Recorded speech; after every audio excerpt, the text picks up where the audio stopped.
지금 전 세계가 술렁이고 있습니다. 미국이 한국을 향해 뜻밖의 통보를 보냈습니다. 방위비 13조 원, 72시간 안에 내라. 그렇지 않으면 70년 동맹은 끝이다. 언론들은 한국의 굴복 선언을 생중계할 준비를 하고 있었죠. 하지만 그때 대한민국의 대답은 모두의 예상을 뒤엎었습니다. 필요 없습니다. 주한미군 즉시 철수하십시오. 백기가 아니라 정체불명의 서류 한 장이 백악관으로 건너갔습니다. 그리고 몇 분 뒤 워싱턴 전체가 혼란에 빠졌습니다. 우린 한국을 완전히 오판했다. 그들이 가진 건 핵보다 강하다. 세계 최강이라던 미국이 왜 그렇게 놀랐을까요? 그 한 장의 송장에는 도대체 어떤 비밀이 숨어 있었던 걸까요? 돈으로 시작된 협박은 단 하루 만에 역전극으로 바뀌었습니다. 총성 한 발 없는 전쟁 속 한국은 어떻게 제국의 목줄을 거꾸로 쥐게 됐을까요? 지금 그 믿기 힘든 이야기를 시작합니다. 1초만 시간을 내어 감동 후 라이드를 구독해주세요. 영상을 만드는데 큰 힘이 됩니다. 그럼 바로 시작할게요. 저는 엘리사 하퍼 글로벌 경제지 런던 본사의 베테랑 특파원입니다. 월가와 백악관을 집처럼 드나들며 숫자로 세상을 읽는 일을 하죠. 제 기사는 언제나 차가운 데이터와 냉정한 분석으로 채워졌습니다. 감정이나 예측이 끼어들 자리는 없었어요. 그런데 그날 제 책상 위에 놓인 서울행 비행기 표는 뭔가 달랐습니다. 마치 거대한 폭풍의 눈으로 빨려 들어가는 초대장 같았죠. 사건의 발단은 단순했습니다. 백악관이 한국에 날린 최후 통첩. 방위비 분담금 13조 원을 72시간 내에 수용하라는 사실상의 항복 권고 아니겠어요. 전 세계가 숨을 죽였습니다. 월가의 분석가들은 한국 증시의 폭락을 점쳤고 BBC는 긴급 뉴스로 한국의 외교적 고립을 떠들었죠. 당연한 반응이었습니다. 데이터가 그렇게 말하고 있었으니까요. 그들의 경제력, 군사력 모든 지표가 미국의 압박을 견딜 수 없다고 가리키고 있었어요. 제 동료들도 모두 같은 이야기를 했습니다. 엘리사 가서 한국이 백기를 드는 역사적인 장면이나 잘 담아와. 비아냥 섞인 격려 속에서 저는 덤덤하게 서울 지국의 현황 보고를 풀어봤습니다. 그런데 이상한 보고가 하나 눈에 띄었습니다. 한국이 백악관에 보낸 유일한 회신이라는 문서. 그건 항복 문서도 협상 제안서도 아니었어요. 부산항 물류 시스템 이용 명세서라는 제목의 송장 한 장. 정말 황당하기 짝이 없었죠. 이게 대체 뭐지? 시간이 없으니 정신이 나간 건가? 저는 헛웃음을 터뜨렸습니다. 이건 분명 일종의 연막 작전일 겁니다. 어떻게든 협상 시간을 벌어보려는 서툰 수작이겠죠. 내부적으로는 이미 무릎을 꿇을 준비를 다 마쳤을 거예요. 도쿄지국에서 근무하던 20대 시절 일본 재계 인사들에게 귀에 못이 박히도록 들었던 말이 떠올랐습니다. 한국은 안보라는 우산 아래서 경제 성장을 이룬 수혜국일 뿐이야. 그들의 주장은 언제나 명쾌한 데이터와 보고서로 뒷받침됐죠. 저 역시 그 프레임을 단 한 번도 의심해 본 적이 없었습니다. 저는 노트북을 챙겨 자리에서 일어섰습니다.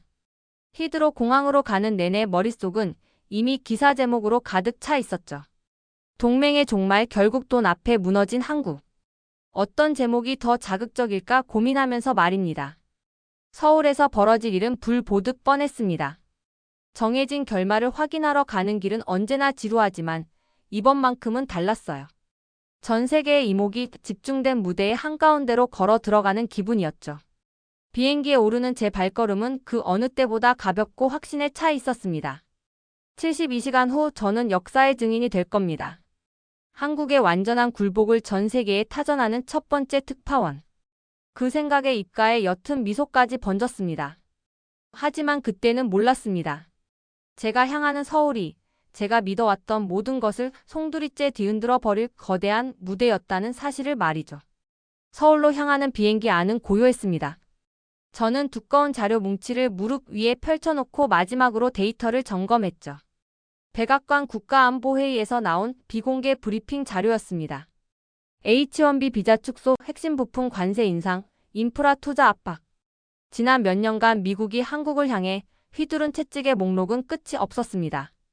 보고서의 모든 숫자는 하나의 결론을 향해 달려가고 있었어요. 한국은 이미 무너지고 있다. 제 머릿속에서는 도쿄 시절의 기억이 생생하게 되살아났습니다. 당시 일본의 한 고위 관료가 저를 따로 불러 설명하던 장면이 떠올랐죠. 그는 거대한 아시아 지도 앞에 서서 한국의 지정학적 약점을 하나하나 짚어주었습니다. 엘리사, 한국은 대륙과 해양 세력 사이에 낀 외로운 섬과 같아. 미국의 도움이 없으면 단 하루도 버틸 수 없는 나라지. 그들은 이걸 안보라고 부르지만 우리 눈에는 무임승차로 보일 뿐이야. 그의 목소리에는 동정심과 경멸이 교묘하게 뒤섞여 있었습니다. 그가 건넨 수많은 싱크탱크 보고서들은 모두 같은 말을 하고 있었죠. 한국 경제는 모래 위에 지은 성이라는 겁니다. 그 프레임은 너무나 견고해서 저는 단 한 번도 의심해 본 적이 없었습니다. 제 기사는 언제나 그 관점에서 시작됐으니까요. 이번 13조 원 요구는 그 연장선에 불과했습니다. 이미 치명상을 입은 상대에게 날리는 확인 사살 같은 거였죠. 백악관 참모들의 브리핑 내용도 정확히 일치했습니다. 그들은 자신만만하게 말했죠. 한국은 선택지가 없습니다. 우리가 제시한 금액을 받아들이거나 동맹의 파국을 막거나 둘 중 하나를 고르게 될 겁니다. 저는 노트북을 열어 기사 작성을 시작했습니다. 아직 협상이 시작되지도 않았지만 결론은 정해져 있었으니까요. 서두는 이렇게 시작했습니다. 결국 그들은 무릎을 꿇었다. 그리고 기사 제목을 입력했죠. 72시간의 항복. 이보다 더 완벽한 제목은 없다고 생각했습니다. 이 기사가 송고되면 저는 또 한 번 특종을 터뜨리게 될 겁니다. 엘리사 하퍼 그녀의 예측은 이번에도 틀리지 않았다. 이런 찬사를 받게 되겠죠. 창밖을 보니 어느새 비행기는 인천공항에 가까워지고 있었습니다. 어둠이 내린 서울의 불빛이 보석처럼 흩뿌려져 있었죠. 아름다운 야경이었습니다. 하지만 제 눈에는 저 불빛들이 곧 꺼져버릴 촛불처럼 위태로워 보였습니다. 데이터가 그렇게 말하고 있었으니까요. 저는 제가 가진 모든 정보와 지식 그리고 경험을 신뢰했습니다. 숫자는 거짓말을 하지 않으니까요. 적어도 그때까지는 그렇게 믿었습니다. 제가 곧 마주하게 될 진실이 제가 평생 쌓아 올린 이성의 탑을 얼마나 무참하게 무너뜨릴지 상상조차 하지 못한 채 저는 비행기에서 내렸습니다. 차가운 서울의 밤 공기가 뺨에 와 닿는 순간 저는 오히려 뜨거운 흥분과 자신감에 휩싸여 있었습니다. 모든 것이 제 예상대로 흘러가고 있었죠. 다음 날 저는 서울 신라호텔 다이아몬드 홀로 향했습니다. 전 세계의 눈과 귀가 이곳으로 쏠리고 있었죠. 협상장 문이 열리고 미국 측 대표단이 들어서는 순간 장내에는 나지막한 탄성이 터져 나왔습니다. 백악관과 국무부, 재무부에서 차출된 20명이 넘는 드림팀. 서류 가방을 든 보좌진들까지 합치면 그 위세가 대단했습니다. 모든 것이 데이터에 기반한 미국의 자신감을 보여주는 듯 했죠. 그들은 이미 승리한 개선 장군처럼 보였습니다. 잠시 후 한국 측 대표단이 입장했습니다. 그런데 제 눈을 의심하지 않을 수 없었어요. 회의장을 가득 채운 미국 대표단과는 너무나 대조적으로 한국 측에서는 단 두 사람만 걸어 들어오는 게 아니겠어요. 외교부의 강지훈 국장, 그리고 처음 보는 얼굴인 박시우라는 박사. 그게 전부였습니다. 손에는 서류 뭉치 하나 없었고 그들을 따르는 보좌진도 없었죠. 마치 싸울 준비가 전혀 되지 않은 채 항복하러 나온 사람들처럼 보였습니다. 회의장 곳곳에서 수군거리는 소리가 들려왔습니다. 이게 대체 무슨 상황이지? 한국이 협상을 포기한 건가? 저 역시 같은 생각을 했습니다. 모든 게 너무 이상했으니까요. 미국 측 대표가 의아하다는 표정으로 물었습니다. 이게 전부입니까? 다른 분들은 어디에 있죠? 그러자 강지훈 국장이 고요하지만 단단한 목소리로 대답했습니다. 네. 필요한 사람은 다 왔습니다. 그 순간 저도 모르게 들고 있던 펜을 멈췄습니다. 그 짧은 한마디에 담긴 무게가 제 가슴을 쿵 하고 내리쳤기 때문이죠. 빈손처럼 보였던 두 사람. 하지만 그들의 눈빛은 조금의 흔들림도 없이 고요하고 단단했습니다. 그건 패배를 앞둔 사람의 눈빛이 아니었어요. 모든 준비를 끝낸 사람만이 가질 수 있는 평온함이었죠. 제 머릿속의 계산기가 처음으로 오작동을 일으키기 시작했습니다. 제가 예측했던 시나리오에 없는 계산 밖의 변수가 등장한 겁니다. 어쩌면 내가 무언가 단단히 잘못 생각하고 있는지도 모른다는 불안감이 등줄기를 타고 서늘하게 번져나갔습니다. 72시간의 항복이라는 제 기사 제목이 처음으로 의심스러워지기 시작한 순간이었습니다. 협상이 시작되자마자 미국은 거대한 스크린에 수백 페이지에 달하는 데이터를 쏟아냈습니다. 지난 수십 년간 한국에 주둔하며 쓴 무기 구매 비용, 군인들의 주둔비, 훈련 비용까지 모든 것을 합산한 안보 청구서의 총액은 무려 300조 원에 달했죠. 미국 대표는 압도적인 숫자를 무기 삼아 한국을 몰아붙였습니다.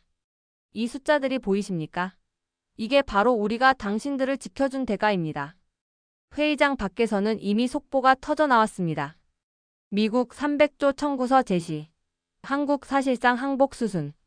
모든 게 끝났다고 모두가 그렇게 생각했죠. 그때였습니다. 침묵을 지키던 박시우 박사가 조용히 노트북을 열었습니다. 그가 스크린에 띄운 것은 보고서나 데이터가 아니었어요. 거대한 항구의 모습을 실시간으로 보여주는 인공지능 관제 화면이었습니다. 바로 부산항이었죠. 화면 가득 수백 개의 컨테이너와 거대한 보급선들이 바쁘게 움직이고 있었습니다. 박시우 박사가 입을 열었습니다. 이것이 저희의 답변입니다. 그는 마우스를 움직여 미군 보급선 하나의 이동 경로를 보여주었습니다. 과거 미군 보급선이 부산항에 들어와 물자를 보급하고 떠나기까지 평균 72시간이 걸렸습니다. 하지만 저희가 개발한 이 인공지능 관제 시스템 도입 이후 그 시간은 단 8시간으로 줄었죠. 장내가 순식간에 조용해졌습니다. 박시우 박사의 설명은 계속됐습니다. 대기 시간이 줄면서 절약된 유류비, 인건비, 선박의 마모 비용까지. 그렇게 미국이 지난 10년간 절감한 비용이 무려 90조 원에 달한다는 계산이 화면에 나타났죠. 우리는 당신들에게 신세를 진 수혜국이 아닙니다. 오히려 당신들의 비용을 혁신적으로 줄여준 설계 파트너입니다. 그 순간 제가 믿어왔던 세상이 무너져 내리는 소리를 들었습니다. 안보 무임승차라는 프레임이 산산조각 나는 순간이었어요. 그들은 돈을 달라고 떼를 쓰는 게 아니라 자신들이 제공한 가치에 대한 정당한 송장을 내밀고 있었던 겁니다. 저는 제 기사 제목을 떠올렸습니다. 72시간의 항복. 그 제목이 얼마나 오만하고 어리석었는지 깨닫는 데는 오랜 시간이 걸리지 않았습니다. 한 방 제대로 얻어맞은 미국 측은 당황한 기색이 역력했지만 금방 전열을 가다듬었습니다. 그들은 곧바로 반격에 나섰죠. 이번에는 주한미군 철수라는 카드를 꺼내 들었습니다. 만약 우리가 철수한다면 한국이 입게 될 경제적 손실이 500조 원에 달할 겁니다. 그래도 괜찮겠습니까? 거대한 숫자가 주는 위압감은 여전했습니다. 솔직히 제 마음도 다시 흔들리기 시작했어요. 90조 원의 기여도 대단하지만 500조 원의 손실은 비교할 수 없는 크기니까요. 어쩌면 이게 한국의 한계일지도 모른다고 생각했습니다. 모두의 시선이 다시 한국 측에 쏠렸습니다.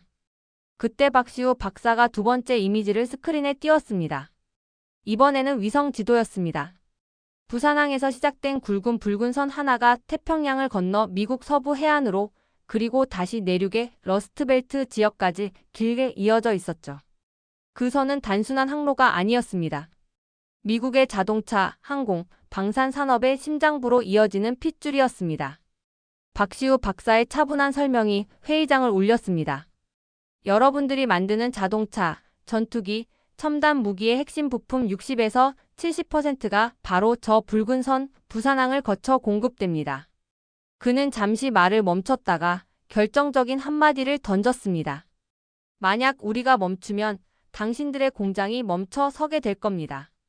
망치로 머리를 한 대 맞은 듯한 충격이었습니다. 이건 단순히 돈 계산의 문제가 아니었어요. 생존의 문제였죠. 한국은 미국의 안보 우산 아래 숨어있는 약한 존재가 아니었습니다. 오히려 미국 산업의 숨통을 쥐고 있는 핵심 파트너였던 겁니다. 저는 깨달았습니다. 제가 지금까지 봐왔던 데이터들은 전부 반쪽짜리에 불과했다는 사실을요. 그들은 자신들에게 유리한 숫자만 보여주며 진실을 가리고 있었던 겁니다. 저는 더 이상 펜을 들 수 없었습니다. 제 손에 들린 펜이 진실을 쓰는 도구가 아니라 거짓을 만드는 흉기처럼 느껴졌기 때문이죠. 그날 밤 11시 호텔 방에서 협상 내용을 정리하던 제 노트북에 CNN 긴급 속보 알림이 떴습니다. 화면에는 미 인도태평양 사령관의 청문회 영상이 나오고 있었죠. 아마 내부 고발자에 의해 유출된 영상인 듯 했습니다. 한 의원이 사령관에게 날카롭게 질문했습니다. 한국이 끝까지 버틴다면 주한미군을 철수시킬 겁니까? 사령관은 잠시의 망설임도 없이 단호하게 대답했습니다.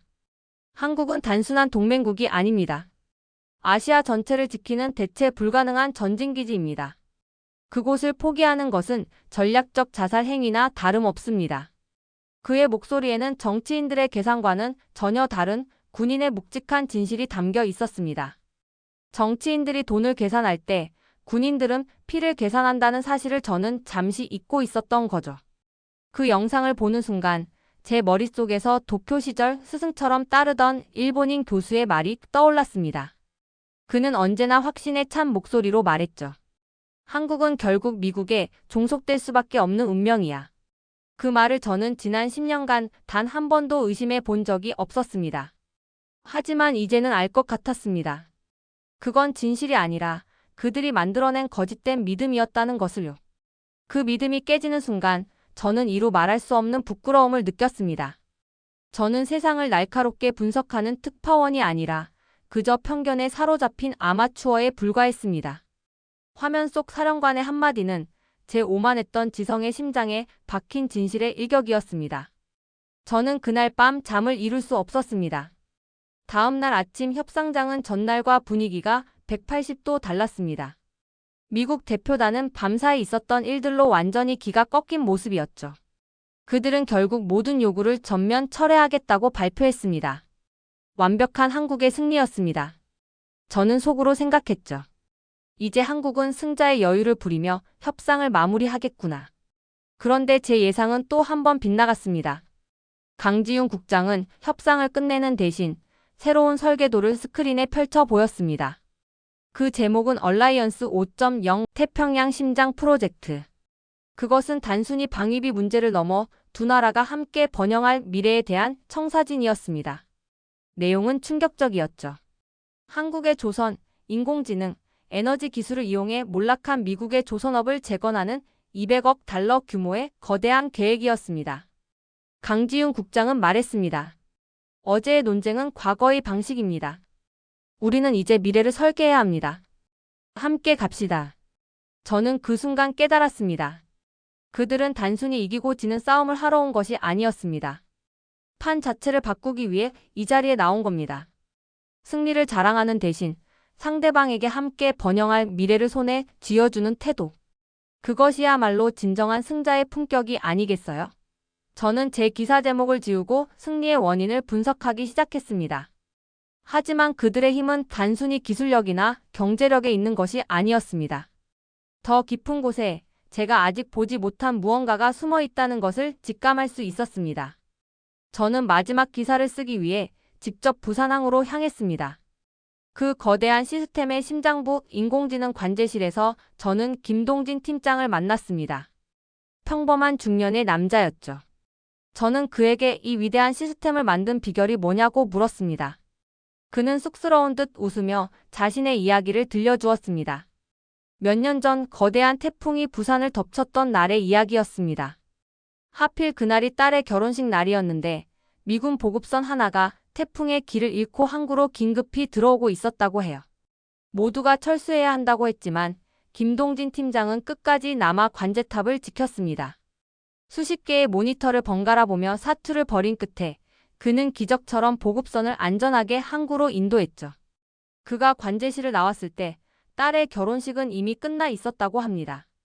저는 조심스럽게 물었습니다. 후회하지 않으셨냐고. 그러자 김동진 팀장은 담담하게 대답했습니다. 저는 그냥 제 일을 했을 뿐입니다. 여기서 일하는 우리 모두가 그랬을 겁니다. 그 순간 저는 한국의 진짜 비밀을 깨달았습니다. 그것은 거대한 스크린 속 첨단 기술이나 협상가의 날카로운 지성이 아니었습니다. 바로 자신의 자리에서 묵묵히 책임을 다하는 김동진 같은 평범한 사람들의 위대함이었습니다. 수천 명의 김동진이 24시간 잠들지 않고 이 나라를, 나아가 세계를 움직이고 있었던 겁니다. 런던으로 돌아오는 비행기 안에서 저는 마지막 문장을 썼습니다. 나는 숫자를 찾으러 한국에 왔다. 그러나 숫자로 결코 셈할 수 없는 국민의 품격을 보고 돌아간다. 그리고 저는 72시간의 항복이라는 기사 제목을 완전히 지워버렸습니다. 그 자리에 새로운 제목을 적어 넣었죠. 설계자 대한민국. 이 이야기는 우리에게 가르쳐 줍니다. 진정한 힘은 눈에 보이는 무기나 돈이 아니라 보이지 않는 곳에서 묵묵히 자신의 소명을 다하는 평범한 사람들의 마음에서 나온다는 것을요. 오늘 제 이야기가 여러분의 마음에 작은 울림을 주었다면 감동을 아이들을 좋아요와 구독으로 응원해 주시면 정말 큰 힘이 될 겁니다. 그럼 편안한 밤 보내시고 우리는 내일 또 다른 이야기로 다시 만나요.